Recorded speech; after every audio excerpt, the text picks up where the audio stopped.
Mimi nataka niwaambie wale majamaa wanasema hata tujenge barabara, kwa sababu sasa wamegundua ya kwamba walikuwa wanawadanganya wananchi ati hakuna kazi imefanyika. Sasa wamegundua ya kwamba kazi imefanyika, wakasema hata kama kazi imefanyika ati bado wako na kizirani na sisi.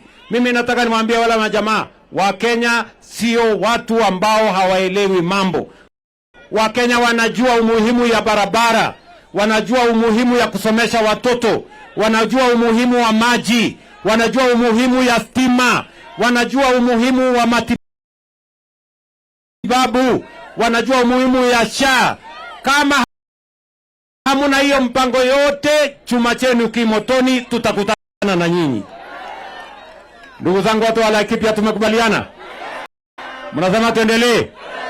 Kwa hivyo nyinyi watu wa Laikipia mnasemaje? Ati Laikipia mnasemaje? Ati Laikipia mnasemaje? Hebu nione tutam ya watu wa Laikipia. Hey!